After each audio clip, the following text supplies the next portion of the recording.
అందరికీ నమస్కారం. ఈరోజు గౌరవ డిప్యూటీ సీఎం గారు ఆంధ్రప్రదేశ్లో ప్రత్యేక విమానం వేసుకొని కడపకు వచ్చారు. ఒక ఎంపీడీఓ గారిని పరామర్శించారు. సంతోషమే. కానీ అక్కడ జరిగినటువంటి సంఘటనలు వాస్తవాలు ఏంటి అన్నట్టు ఏమీ విచారించకుండా కేవలం ఏదో ఒక తంతులాగా ప్రత్యేక విమానంలో వచ్చి పరామర్శ చేసి అక్కడ నుంచి ఒక కూతువేటి దూరంలో ఒక నలుగురు రైతులు ఆత్మహత్య చేసుకుంటే దానిపైన పత్రికా విలేకరులు ప్రశ్నిస్తే చాలా నిర్లక్ష్యంగా వాళ్ళకు డబ్బులన్నీ ఉన్నాయి, పంటలు వచ్చినాయి, ఎందుకు చనిపోయారు అన్నటువంటి రీతిలో అవమానకర రీతిలో తను మాట్లాడడం నిజంగా ఆశ్చర్యాన్ని కలిగించింది. మరి పవన్ కళ్యాణ్ గారు వైసీపీ నాయకులు ప్రమేయం ఏదో ఉంది అని చెప్పి ఎక్కడన్నా వస్తే పరిగెత్తుకుంటూ వస్తారే, మరి తాను పార్టీ పెట్టింది, ప్రజలచే ఓట్లు వేయించుకునింది కేవలం వైసీపీని ప్రశ్నించేదే నా తత్వము అన్నటువంటిది తను కొనసాగించుకుంటున్నాడు. అలాగైతే తనను జనసేన పార్టీ అన్నటువంటిది మార్చుకొని నేను కేవలం కరెక్ట్ అయినా కూడా తప్పైనా కూడా కేవలం వైసీపీని మాత్రమే ప్రశ్నిస్తాను, అది అధికారంలో ఉన్నా ప్రతిపక్షంలో ఉన్నా అన్నటువంటిది ఉంది కాబట్టి ఆ పార్టీని కేవలం వైసీపీని విమర్శించేటువంటి పార్టీ అని పేరు మార్చుకుంటే మంచిదేమో అని అనిపిస్తూ ఉంది. ఎందుకు ఈ విషయాలు చెప్తున్నానంటే కూటమి ఏర్పడినటువంటి 7 నెలల క్రితం ఏర్పడినటువంటి 2-3 రోజుల్లోనే వినుగొండలో నడి రోడ్లో ఒక వ్యక్తిని దారుణంగా నరికి చంపుతున్న రోజు తను ఏంటి అని అడగలేదు, వాళ్ళ కుటుంబం పరిస్థితి ఏంది అని అడగలేదు. 9 సంవత్సరాల మైనర్ బాలిక, బీసీ మైనర్ బాలిక నందికొట్కూరులో దారుణాది దారుణంగా రేపుకు గురై చంపేస్తే 7 నెలలు గడుస్తున్నా ఇంతవరకు ఏమైంది అని చెప్పి ఆ కుటుంబాన్ని పరామర్శించడానికి ప్రయత్నం చేయలేదు, దాని విషయాలు కూడా బయటికి చెప్పట్లేదు. మరి ఎన్నికల ముందున సుగాలి ప్రీతి విషయం పెద్ద సెంటిమెంటల్గా మాట్లాడారు, మరి ఈరోజు దాని గురించి ఏమైందో చెప్పలేకున్నారు. మరి అదే రకంగా ఈరోజు ఎక్కడైతే పరామర్శకు వచ్చాడో రిమ్స్ హాస్పిటల్ కడపకు, అక్కడే ఒక బాలిక దారుణంగా బద్వేల్లో కిరోసిన్ పోసి చంపారు, పెట్రోల్ కిరోసిన్ పోసి. ఆ పాప అక్కడే కన్ను మూసింది రిమ్స్లో. ఆ కుటుంబ పరిస్థితి ఏంది అని చెప్పి ఆలోచన చేయలేదు.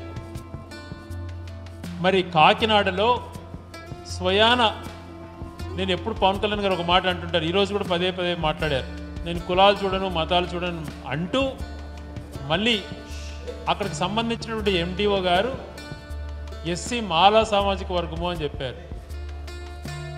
చెప్పడం తప్పనట్లేదు, ఎవరిపైన దాడి జరిగినా ముఖ్యంగా దళితులపైన ఏదైనా జరిగినప్పుడు ఖచ్చితంగా అందరం కూడా రెస్పాండ్ కావాలి. మరి ఇదే వ్యక్తి కాకినాడలో తన జనసేన పార్టీకి సంబంధించినటువంటి శాసనసభ్యులు నానాజీ గారు ఒక దళిత ప్రొఫెసర్ డాక్టర్ గారిని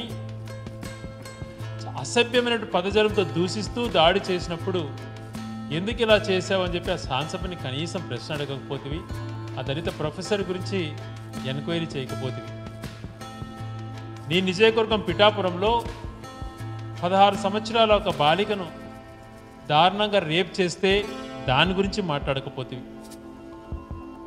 యలమంచిలిలో విలేకరులను మీ శాసనసభ్యుడు కిడ్నాప్ చేసి వేధిస్తే దాని గురించి ఏంటి అని అడగకపోతివి. మరి ఇవన్నీ చూసుకున్నప్పుడు ఏమనిపిస్తుంది, మీరు ఒకటే లైన్, తెలుగుదేశానికి మేలు చేసేటువంటి లైన్ ఒకటే నాది అన్నటువంటిది మీరు ఒక భావన ఏర్పరచుకున్నట్టున్నారు. లక్షలాది మంది నిన్న రోడ్డుపైకి వచ్చి కరెంటు ఛార్జీలు తగ్గించాలా అని చెప్పి ధర్నా చేస్తే ఎన్నికల ముందు నీ సమీక్షంలోనే చంద్రబాబు నాయుడు గారు పవర్ ఛార్జెస్ పెంచము తగ్గిస్తాము అని చెప్పారు. మరి దాని గురించి ఇంతవరకు ప్రశ్న అడగలేదు. 6 గ్యారంటీలు ఏమైనా అన్నటువంటి మాట నోట్లో నుంచి రాదు. ఉద్యోగస్తులు పాపం వాళ్ళకు సంబంధించి 7 నెలలు గడుస్తున్న డిఏల గురించి కానీ వాళ్ళకి సంబంధించి మాట ఇచ్చినటువంటి సిపిఎస్ గురించి కానీ, అలాగే ఇంట్రీమ్ రిలీఫ్ కనీసం ఏదైనా ₹1 కూడా వాళ్ళకు మేలు జరిగేటువంటి కార్యక్రమం, కనీసం చర్చ కూడా జరగలేదు. రైతుల విషయంలో అలాగే ఉంది. విద్యార్థులు అయితే దారుణంగా ఒక్క గవర్నమెంట్ పోస్ట్ కానీ ఏది కేవలం తీసేయటం వరకు పరిమితమైనారు, కానీ రిక్రూట్మెంట్ అంటుండేది ఎక్కడా జరగట్లేదు.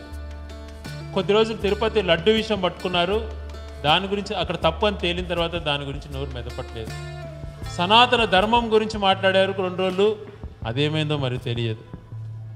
మరి ఇలాంటి అన్ని సంఘటనలు అన్నీ ఉంటే దాని గురించి ఆలోచన చేయకుండా వచ్చావు. మరి మాట్లాడే పద్ధతిలో ఆడ వాస్తవాలు ఏం జరిగినా తెలుసుకోవాలి కదా. నిన్న గాల్వీడు అన్నటువంటి ఒక మండల హెడ్ క్వార్టర్స్లో మాజీ ఎంపీపీ సుదర్శన్ రెడ్డి గారు అక్కడ జరిగినటువంటి సంఘటనలు చెప్పడానికి ప్రయత్నం చేస్తే అక్కడ ఏ రకంగా జరిగింది కూడా వివరణ ఇచ్చారు. అక్కడ ప్రత్యేక సాక్షుల ద్వారా కూడా తెలుసుకోవటం జరిగింది. ఒక ఎక్స్ఎంపీపీ తన ఛాంబర్కు తన తల్లి ఎంపీపీగా ఉన్నారు, తన ఛాంబర్లో ఏదైతే కింది స్థాయి అధికారులు ఫోన్ చేసి తననే పిలిపించారు కాబట్టి అక్కడికి వెళ్ళిన తర్వాత అక్కడ ఉన్నటువంటి ఎంపీపీ ఛాంబర్ తాళాలు ఇవ్వమంటే అక్కడ ముందుగే ప్రీప్లాన్డ్గా గుమికూడినటువంటి జనం అంతా కూడా దాడి చేసి ఏ రకంగా 5 నిమిషాలలోనే వందలాది మంది అక్కడికి చేరుకొని ముందున్నటువంటి వాళ్ళతో సహా పెప్పర్ స్ప్రే చల్లుతూ విపరీతంగా వైసీపీ వాళ్ళని పైన దాడులకు చేసినటువంటి దానిపైన కనీసం ఏ ఒక్కరూ మాట్లాడకపోవడం దురదృష్టకరం. దానికి సంబంధించినటువంటి వీడియోలు కూడా బయటకు వచ్చాయి, ఏ రకంగా టీడీపీ వాళ్ళు దాడులు చేసింది అని చెప్పి. మరి ఈ రకమైనటువంటి వీడియోలు పోలీసు అధికారుల దగ్గర కూడా ఉన్నాయి. అక్కడికి వెళ్ళి పోలీసులు వచ్చినా కూడా పోలీసు అధికారులు ముందర కూడా సుదర్శన్ రెడ్డి గారి పైన వందలాది మంది దాడి చేస్తుంటే మరి ఎందుకని పోలీసులు కానీ దాని గురించి ప్రశ్నించట్లేదు? మరి తప్పు చేసిన వాళ్ళపైన ఎందుకు పవన్ కళ్యాణ్ గారు కూడా ఆలోచన చేయట్లేదు?